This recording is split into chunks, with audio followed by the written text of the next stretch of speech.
I'm never happy with my results, and I'm constantly not second guessing myself as much as knowing I could work harder, do more. Here I am at 73. Most of my friends are retired with hip replacements and knee replacements, and I work out every morning, 6 a.m. with a trainer for an hour, 5 days a week.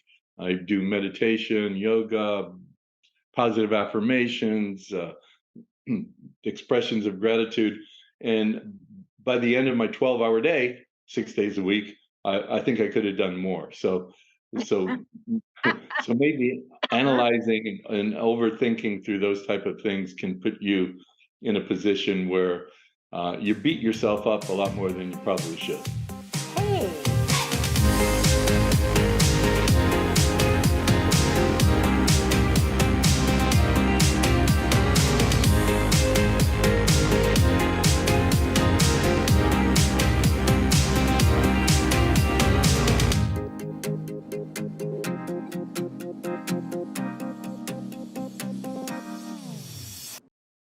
Hey, everybody. Welcome to the most wonderful real estate podcast ever.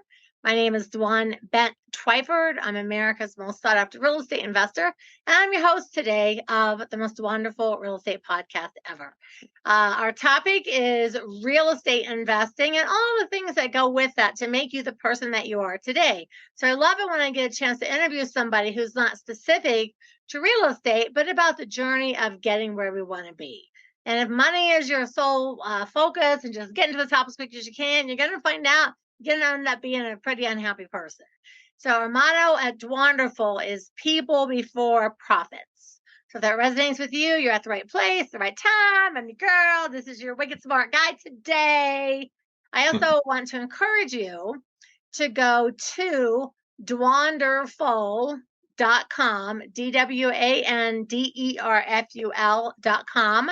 I took Dwan and wonderful and I made a new word. So go to Dwanderful.com. I have some free trainings. I've got some webinars, got some free ebooks for you, but you got to go and fill out the form and you'll get a whole bunch of free stuff. So my guest today is Mr. Fredrick. So Fred, how are you today? I am doing great, and I'm happy to be here. And I really love what you said about if you focus on money, you're not going to be happy. You're probably not even going to make it. That's true. You probably won't even make it. You're right about that for sure. Greed is it's a bad thing. So, but first we're going to start off. We always have a toast. So everybody get your drink that's watching. Fred and I, cheers. Thank you for being on my show today. Thank you. We're both drinking water. Take a deep breath, everybody. Just stretch it all out. Take a deep breath. Clear your mind for a little bit and hang out with me and Fred and listen to some awesome things that you're really going to enjoy today. Okay, so Fred, what I like to do is just throw you kind of straight to the wolves and have you just tell us who you are, how to reach you, and in a sentence or two, what you do. And then we're going to ask questions and see how you got to be who you are today. All right. Well, basically what I do is turn outsiders into insiders. My focus with my company Idea Pros is working on entrepreneurs who are trying to grow or launch their businesses. People have ideas. They want to take those ideas and turn them into their future. And we provide the platform working as a co-founder with entrepreneurs to help them achieve those goals. We also really focus on training, how to be a better person, because if you're a better person, you can be a better leader. I have over 500,000 followers on Instagram at official Fred Carey. And my focus there is really on the personal development, entrepreneurship, always doing the right thing, how to learn how not to kick the dog and beat the kids, and, and start your life from a wonderful place. I've started 10 companies before Idea Pros, and I had about an 80% success rate with those companies. And with all of them, I did kind of a few things that I think I'll talk about today, because they're repeatable regardless of what business you're going into. I love it. So outsiders and insiders. Yeah. That's how I said, I've never heard anybody use that before. I was like, oh, that's brilliant. Yeah. Well, the reality is, nowadays everybody wants to be an entrepreneur, whether it's people that are listening to your show that are focused on real estate. I want to leave my day job. I want to make this my future. I want to take houses, build them, flip them, grow them, whatever. That's entrepreneurship.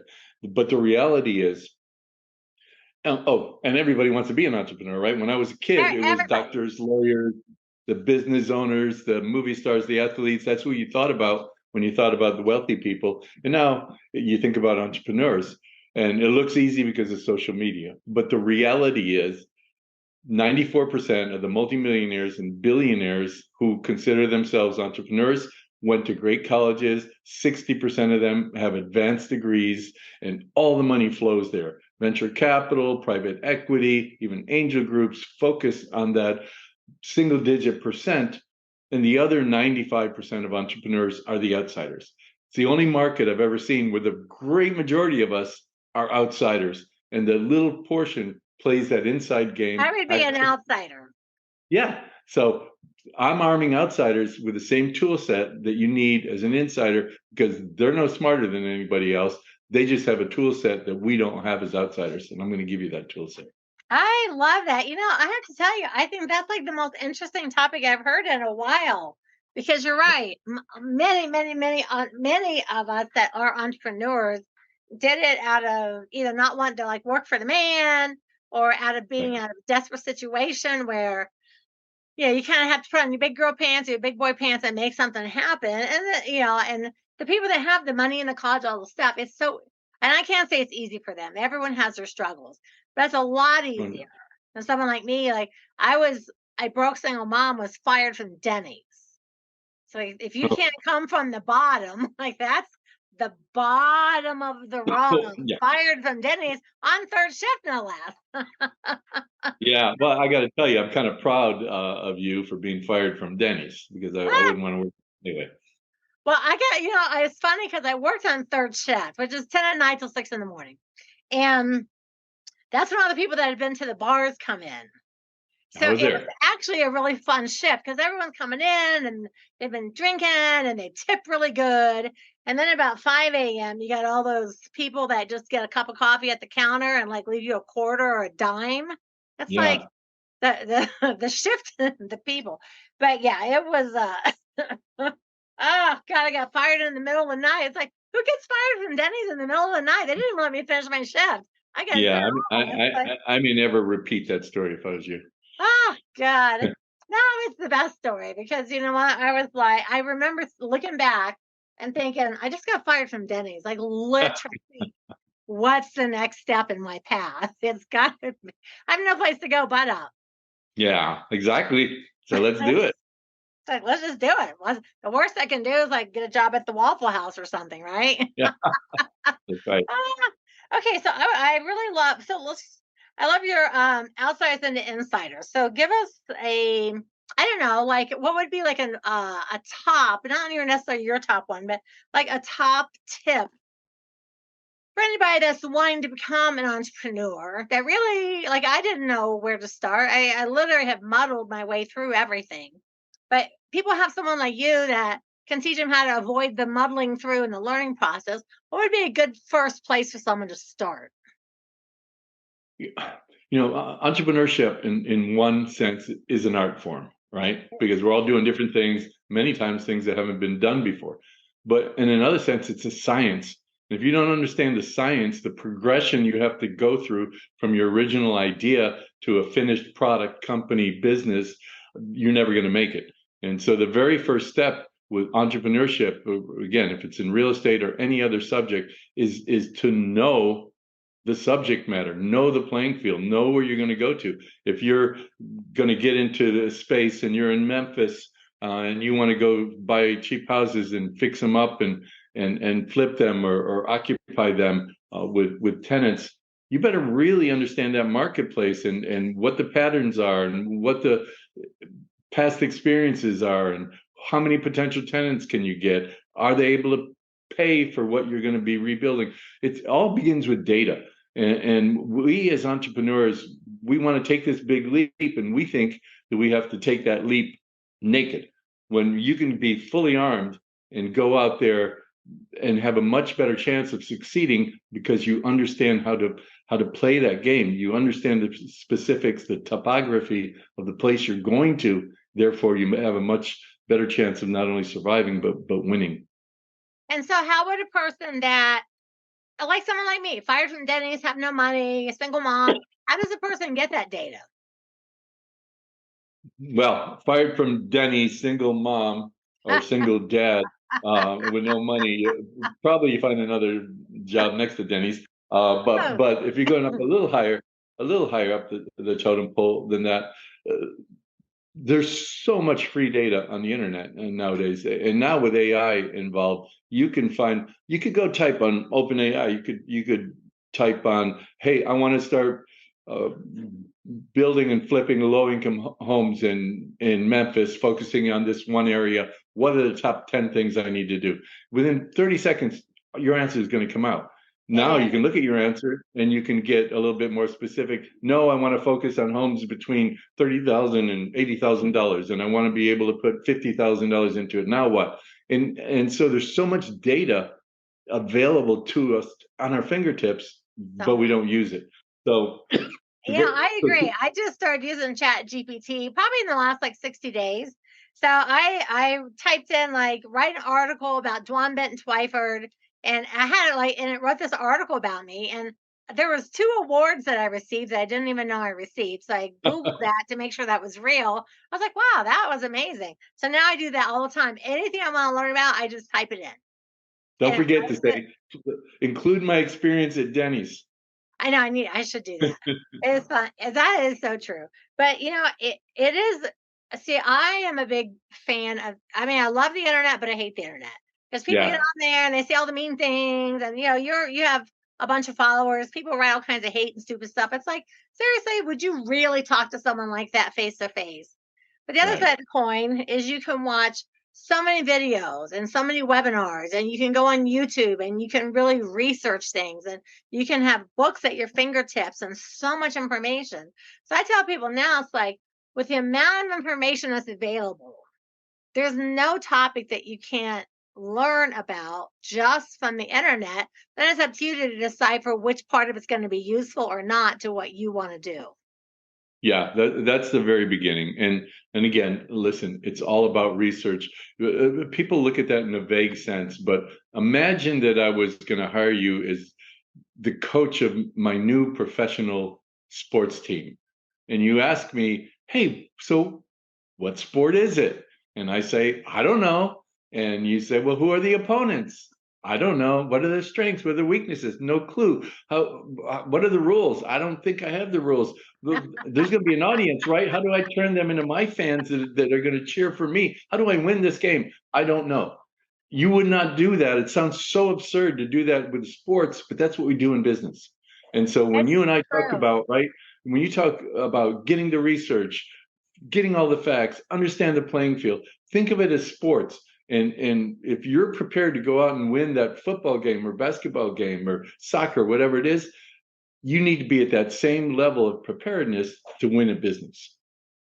That's a really good analogy. I'm going to use that analogy. That's a really good analogy because I do a lot of speaking around the country, and people will just come up and say, well, what are my first steps to be a real estate investor?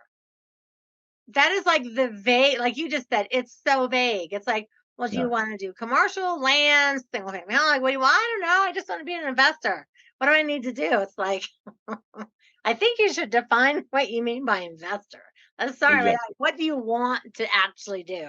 But the football analogy is good. I think the next time someone asks me that, I'm going to say, well, I don't know. I want you to coach a sports team. So what do you think? And then I'll just throw it back and say, I don't know. Tell me this and tell me that. That's that is a good way to turn it back around onto people.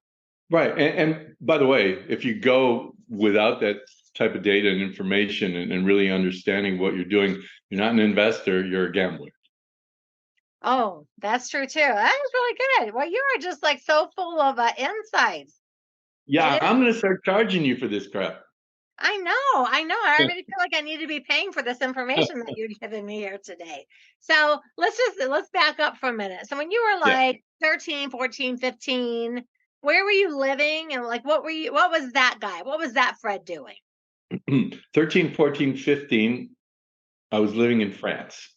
France. Wow. Okay. 16, my father wanted to move us from France to Barcelona, Spain, which would have been awesome, and we would probably not be talking right now.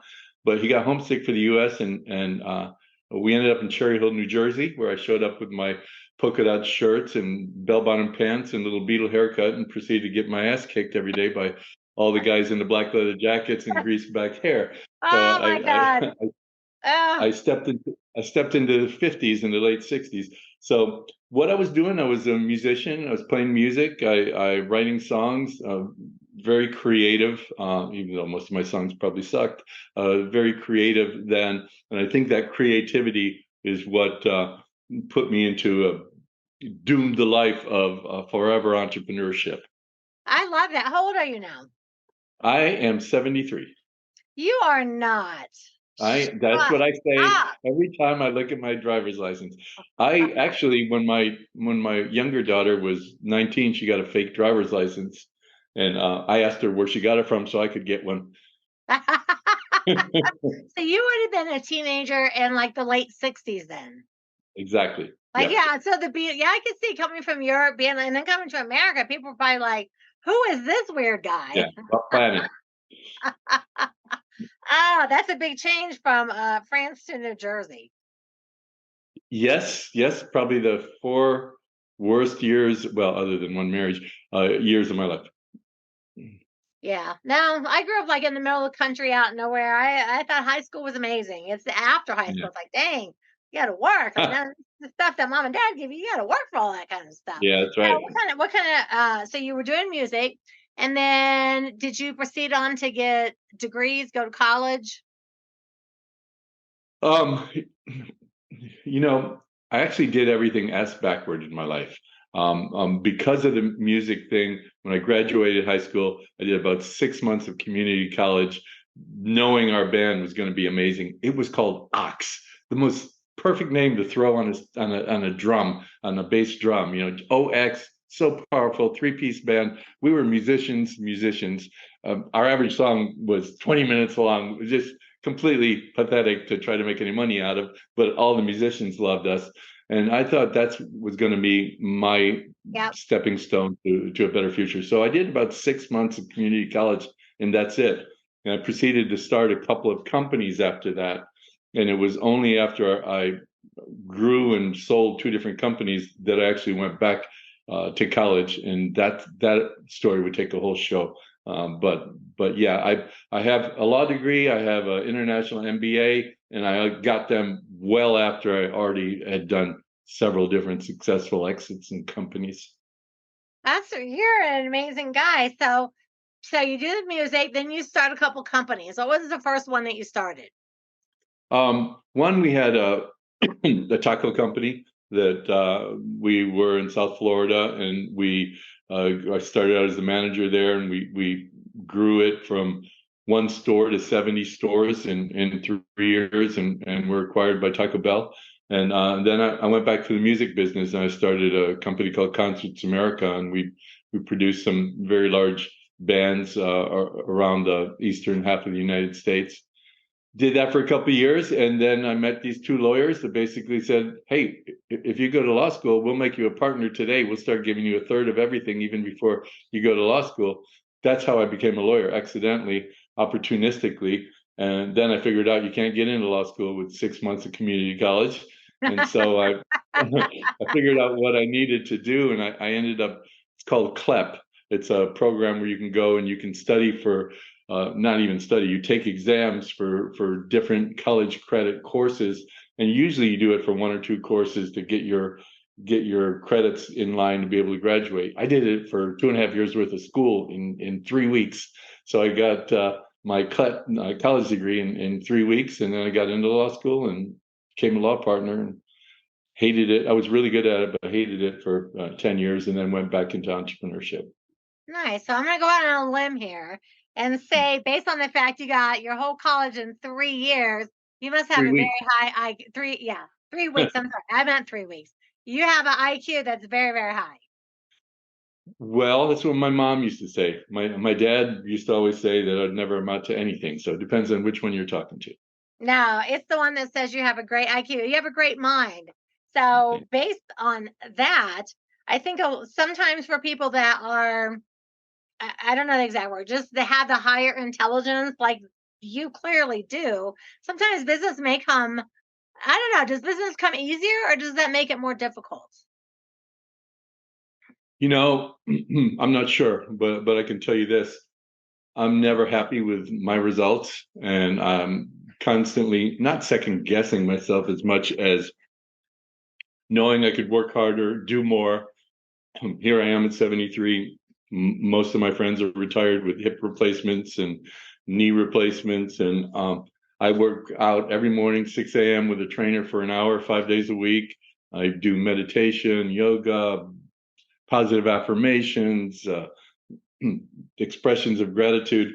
And by the end of my 12-hour day, 6 days a week, I think I could have done more. So maybe analyzing and overthinking through those type of things can put you in a position where you beat yourself up a lot more than you probably should. I don't know. I think a lot of entrepreneurs, I mean, I work really hard. I get a lot of things done. And then I'm always like, I could have done this and this and this. And I find I beat myself up a little bit almost every night. And I'm always like, stop doing that. You put in your day, you did all your things, you made a checklist, you did all the stuff on your list. But I think anyone that like strives, and not for perfection, maybe we do strive for perfection. Maybe that's the problem. I think anyone that strives for just the upper 1% of life, I think at the end of the day, they probably do beat themselves up about stuff because our mind never stops. Yeah, I think you're absolutely right. You can do more. You can go further.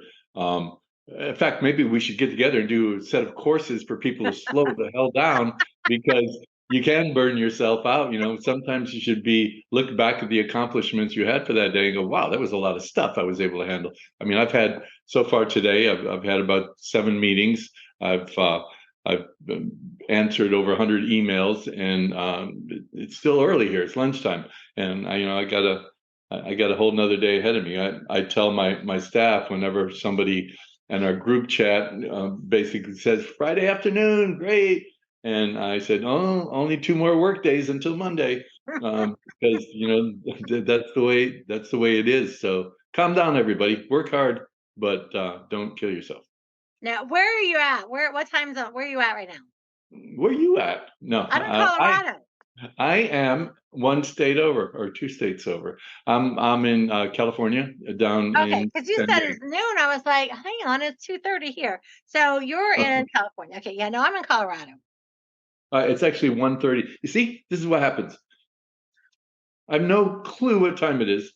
Yeah, I do that. I have to set, I literally am at the point now. I set alarms for everything, like all throughout the day. Oh, Just wow. because I have things to do, especially when it's podcasting. I have like my computer and my phone, all this stuff because I'll get busy and then I'll look down and go, oh shoot, I freaking missed my podcast. So No worries. I only missed a couple, and I'm like, okay, I have more things that need to remind me because you get busy, Yeah. you know. Um, I think that's a great thing. And in fact, that's something that all of us should do, is like, especially the very busy amongst us, is to compartmentalize our day. I'm going to look at emails from here to here, and then later in the afternoon in this period, I'm going to answer calls or make calls out during these periods of time. And if you can put that structure together, it really makes the days a lot easier to manage than otherwise. And that's what happens to us a lot. We get overwhelmed when you're trying to go upward. You get overwhelmed because of this avalanche of stuff that's coming at you all the time. And now with the internet, and our phones that are with us everywhere, even when we're on remote vacations, we're just overwhelmed. No, I agree. I started doing that, I don't know, a couple years ago. I started making like, okay, these are the hours I'm gonna do podcasts. And because I gotta do the hair and the makeup, and like, it's not like just a Me too. guy, like you just jump on with a t-shirt. And I was like, I gotta do all the stuff. And I started making, okay, this is time for like, social media, this is podcast time, this is real estate time, these are days and weeks I'm gonna teach seminars, and just kind of break it. But while I'm in another state teaching, I'm going to take 2 days and go see the sites, and Yeah. of course, otherwise I just fly back home and start working again. Yeah, exactly. And I did that for like 2 decades. Wow. If I finally was like, my husband, like, listen, everywhere we go, we're going to stay and we're going to vacation and see what's there and eat the food, whatever it is, whatever it's known for, we're going to do the thing. Otherwise, you just go, come back, and like, there's no time. Yeah. The only thing is you're not going to eat at Denny's. Well, I have to tell you, I still like Denny's though. They make good, those Grand Slams. I love those I still will go to Denny's. I went to Denny's, I don't even know, like a decade ago. And I was with my stepmom. And the waitress walks up and she looks at my stepmom. She looks at me. She looks back at her and looks back at me. And she handed me the senior menu. And I was like, excuse me? Yeah.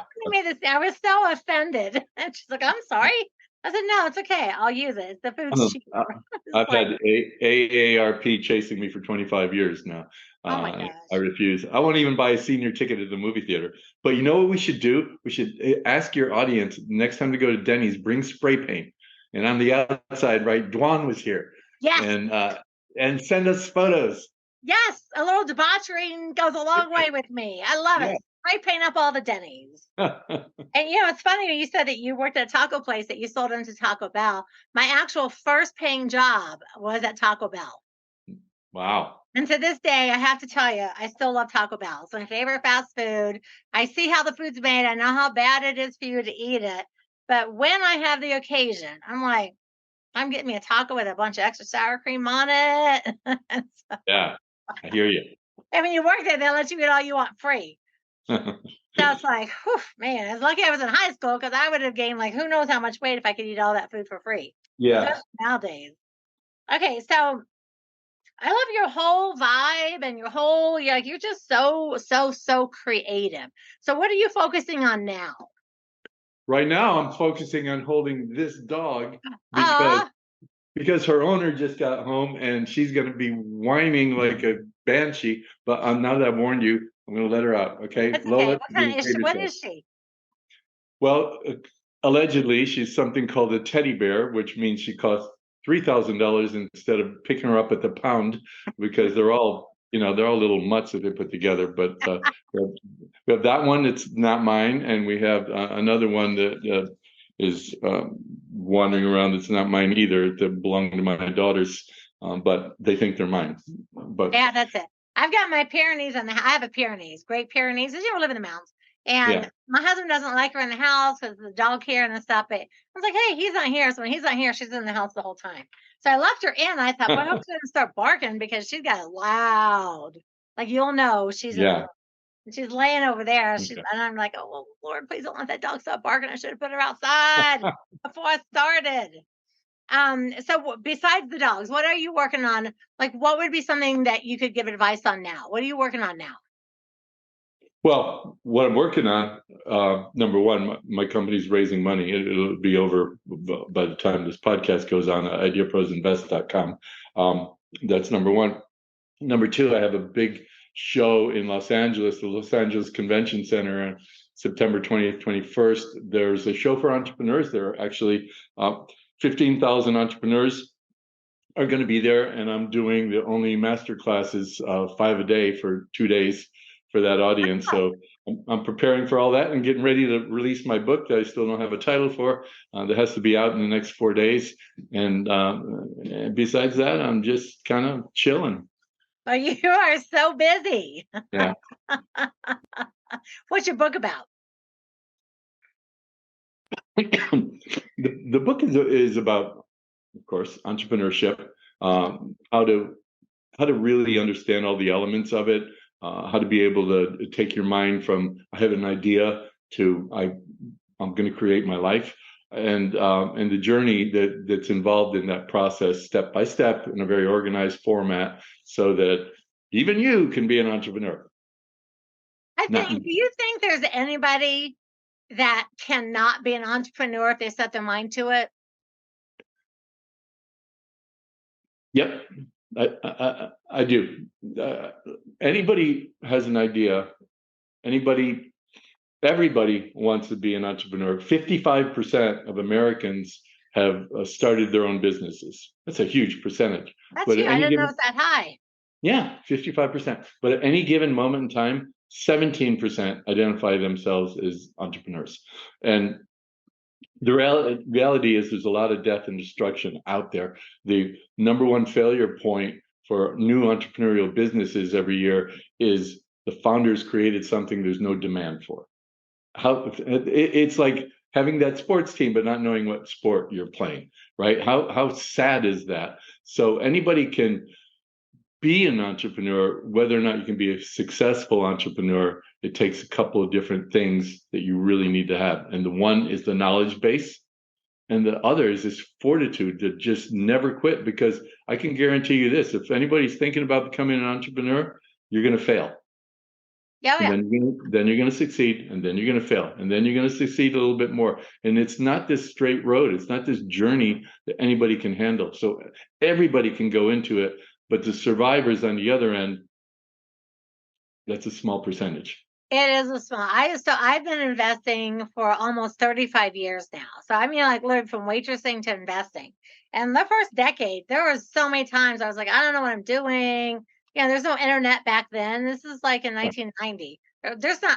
I'm pre-pager. I was doing this before there was even pagers. And I'm fixing up and rehabbing houses. Like I don't know what the hell I'm doing. It just came across my plate. Seemed like a good idea. Start doing it. And there were a lot of times I was like, man, this is so much work. I don't know what I'm doing. I need some training. There's really nothing out there at that time. And there was a lot of times I thought I should just find something simpler. But I really liked what I was doing. So I thought, I'm just going to keep doing it and keep learning. And somewhere along the way, it'll just be second nature. And then it was.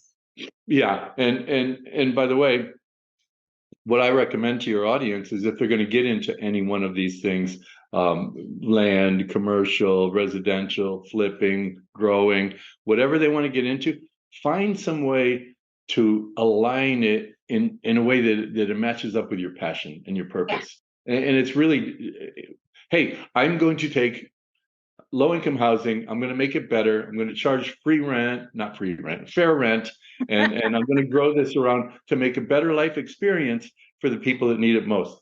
Now I'm growing, flipping homes, but now I'm doing it with a purpose behind it. And so now two things are going to happen. Number one, you're likely to be more successful and make a lot of people happy, which is going to make you happier. And number two, you're a lot more likely to succeed because you've managed to align it with your passion. And when you're passionate about something, you're not going to give up. You're just not going to. I agree. I think passion is something. And you're right, though. People have to have something that other people need, or you have to create something like Facebook. Now, we didn't all know we needed it, or Instagram. And then now it's like, oh, we need that. So yeah. Exactly. Or even like Uber. It's like, I didn't know I needed Uber. I use Uber all the time now. So Uber's a great example. When Uber started out, and I don't know if your audience gives a shit about this, but I'm going to say it anyway. They care about all things. All right. So when Uber started, wonderful. That's right. So when they started out, there really was a way for you to see where your cab was. It wasn't even about cars. It was just they created an app so that you could see how far away your yellow cab was. And that's how it started. And the best opportunities for success is besides all the things we talked about, timing. And for Uber, the timing started really lining up because the economy was getting worse. People wanted side hustles. And all of a sudden, boom, here's this opportunity. Wow, why not let people use their own cars and make extra money and drive people around? And so opportunistically, that happened, and you have to, if you're riding the right wave at the right time, which starts with a knowledge base, then you have a much better chance of making it. Yeah, it's true. I mean, I travel all the time. I used taxis for decades and rented cars. And I was like, this is just so much easier. I just get there, I get my phone, someone picks me up, you drop me off, I'm done. It's like, this is the greatest thing. Yeah. So let me just switch topics for a minute. Sure. Tell me, what is your favorite band of all time? Well, the Beatles is an easy one because there's, first of all, the way their music evolved in just a very short period of time. I can thank George Martin for that. But on top of that, it really was a groundswell of a complete change culturally in the world. We really, in a very short period of time, the world went through a very fast evolutionary Yeah, we did. process, and because they're so associated with that change, they would have to be my favorite band of all time. Although secretly, I was trading some of my Beatle albums for Rolling Stones. But I love the Beatles and the Stones. I told my husband, I said, if they ever tour again, I don't care how much tickets cost, we're going. So good. I would love to have seen the Beatles like in concert, like back when they were the Beatles. Man, Well, that would have been like the best. Did you ever see them in concert? I did not, but I know people that have, and you couldn't hear it because the The screaming technology was not up to the size of the audience and the screaming fans. So, and the screaming girls. I know. I don't know if you know who David Cassidy is from the of Partridge course, Family. So I went to see David Cassidy when I was only 13. And it was I'll the forgive first you. time me and my neighbor and my parents let us go. They dropped us off. Like, oh my God, we're in the arena by ourselves, seeing David Cassidy. Like, we felt so grown up at 13. But the screaming, and we were right there screaming too. But after a while, you're like, listen, I can't hear anything. Y'all stop screaming. I want to hear this. We didn't hear anything. All we heard Yeah. was everybody screaming and everybody crying. And I was right there screaming and crying with them. So it's Yeah. so funny. I love the Beatles. I think they're probably one of my all-time favorite because they really did. They just brought such a sweeping change to the music industry, like forever. It was like Yeah. this one day, and then it was this forevermore. Yeah. Exactly. You know, So, I get that. There was good timing on that part. What's your favorite food? well, I was born and raised in Italy, and before I went to France, in fact, have dual citizenship, and I spoke Italian for 6 years without speaking any English. So, Cuban, no, Italian. So I'm an Italian food fan, Northern Italian. I consider myself modestly a great chef, but over the last year, I've been mostly vegan and vegetarian, so that's been kind of a struggle. But I can make 8 courses that you will kill yourself over. I bet. Yeah, I love Italian food. What's your favorite part of the day, Fred? Well, I think I have two favorite parts. One is right after I've done all my morning routine, all my workout, my meditation, the affirmations and everything. I make myself a nice cappuccino that would be the envy of most Italian bars. That I have my hearts, my flowers, all the different designs using espresso beans that come in from Italy. You can't get them here. And it's a ritual for me. And it says, okay, now's the time to start your day. Yeah. And then the other one is at the end of the day, it's 6, 7, 8 o'clock, when I make myself one old fashioned and I experiment with like 18-year-old rum or really, really great bourbon or a lot of different ways of making them. And that's my signal to, hey, chill and Turn your relax. So brain off. those are my two favorite times. I love that though. That is good. Not thinking. It's like that is a good way to start and a good way to end. I like the end of the day too. It's just kind of like, okay, I'm done. And I can turn my brain off for a minute, but then I don't. I start making checklists and Yeah. and next thing you know, I've got a list of 80 more things going. It's like, stop. Yeah. Get it in smaller paper. I actually stopped using my notepad this year. So I'm going to type things in my phone. And if it's too much, I don't type it in, then it's not going on my list because I make lists for stupid stuff that wastes too much of my time. So I went 100%. I've only been doing it for like 2 months, like 100% on my phone, no notes anywhere. And sometimes I feel like I'm dying without my notes. Yeah. And other time it's like, yeah, but I'm writing stuff down that's really has to be done. So I'm Good. being more productive. So I'm in the phase of like giving up my notebook, which I've been carrying and using for decades. It's like, oh my God, I feel like I'm having like some separation anxiety about it. It's funny because you know what I started doing 2 months ago? What did you start doing, Fred? Oh, thank you for asking. I got a notebook, but it's kind of, but because I got so many things happening so fast, and if my executive assistant isn't right next to me, which is right where I prefer her to be, so she can write things down and know the action plan, and then she asked me like 3 meetings later, "Hey, what happened to that?" I don't. Who did I even meet with? Because it's just so fast. So now I'm taking notes, but I'm kind of going halfway through it because I found a notebook that's a regular notebook, but it has a special type of pen, and you can actually take a picture of it, and it has an app that takes it and digitizes it and makes it digital note. And then that pen, there's a special cloth that you can erase it all and start over. So it's an endless notebook, but I kind of suck at it. So maybe I'll get some advice offline from I don't Dwan. know. I love that though. It's so funny. I found this thing right here. I don't know what happened. A couple months ago, I was going through a stack of papers and I found this yellow pad. I was like, oh, and all these pages, every single page is full. And I was like, oh, I remember I was going to do that. And so I started going through this whole thing. I've been checking off the list. It's like, dang, I found an entire pad. And I must have sat down one day and just wrote like pages of notes. And Yeah. then and never thought about it again. The thing's been gone a year. And I was like, huh, that's in a stack of papers. Let me pull that out. And I was like, oh my God, look at all these notes. Yeah. So I'm trying to go off of the notepad, but it's a lot easier. Yeah.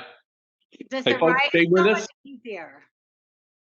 We're going to get back to business here. Okay. All right. Well, we're almost done anyway. Yeah, you and I could talk a long time. So I always take some notes and I just try to kind of summarize a little bit about who you are. Yeah. And then I always encourage people to go find you and follow you and to work with you. So your first thing is that Fred Carey is Instagram at Fred Carey.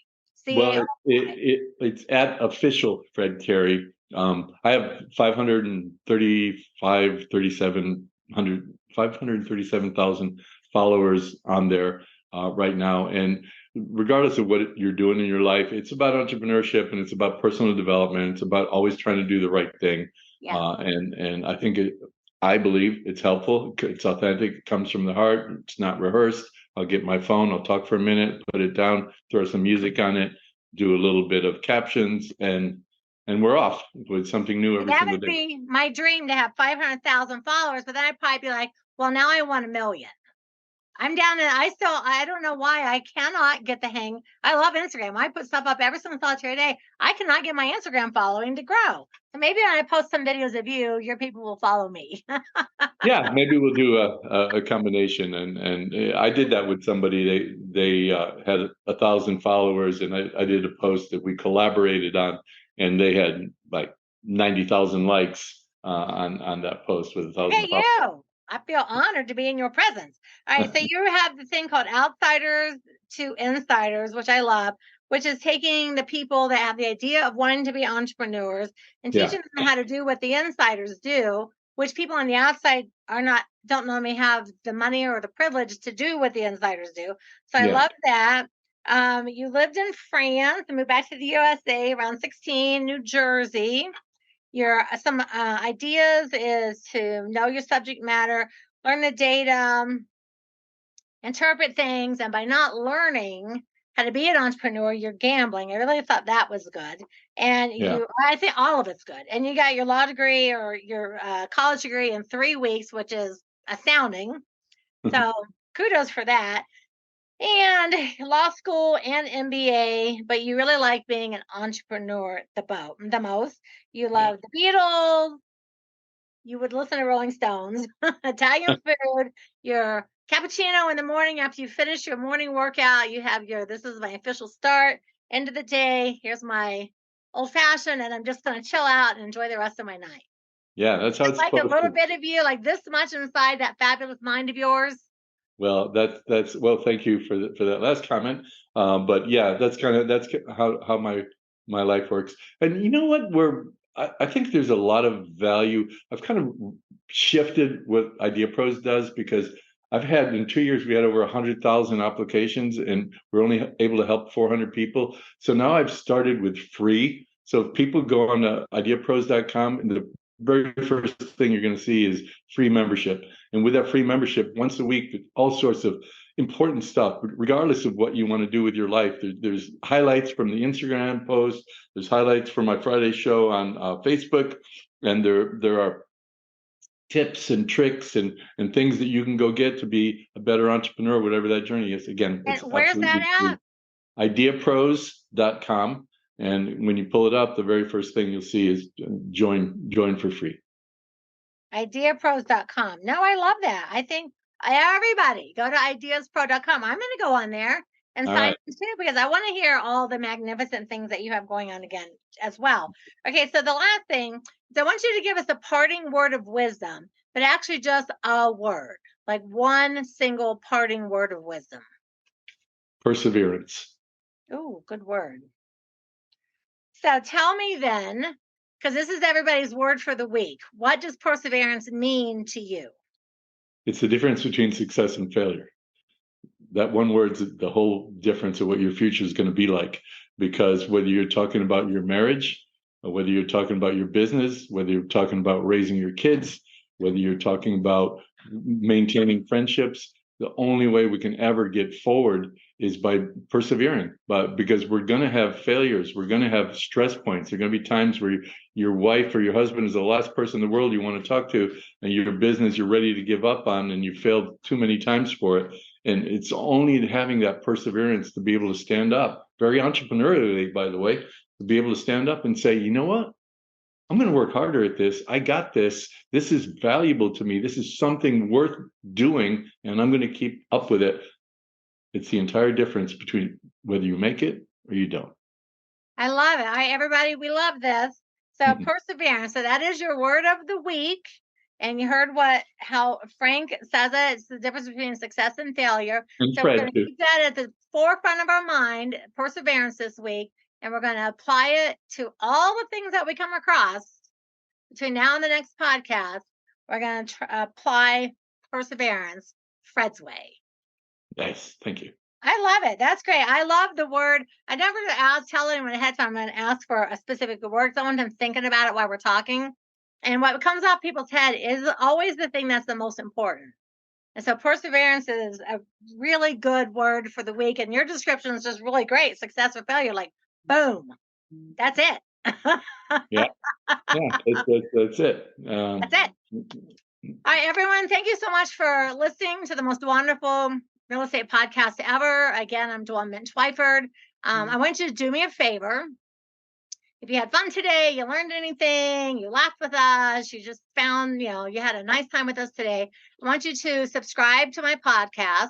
I also want you to leave me a 5-star review telling everyone how amazing Fred was. And I want you to find both of us on all of our social medias and start following us. Doing podcasts and teaching and training like both of us do, it is a labor of love. And we do it, I don't know, I do it to help you cut your learning curve. And it sounds like you also do for the same reason. If you can cut your learning curve, man, just do it. You learn by mentors or mistakes, and mentors are cheaper than mistakes. Trust me. So follow both of us. And I got to tell you, Fred, you are just so sharp. I love your heart and your spirit. You're so great. I'm so happy you're on my show today. Well, thank you. I appreciate that. Let's see what you say after the mics go off. Now that's it. Everybody that knows me knows I got the pink hair. I say exactly what's on my mind. I don't hold anything back. So, good. All right, everybody. Thank you again for being on. I appreciate your time. Don't hang up just yet. And everybody else, remember, we're back next week. Same bat time, same bat channel. And the truth is in the red letters. All right, everybody. Ciao. Bye-bye.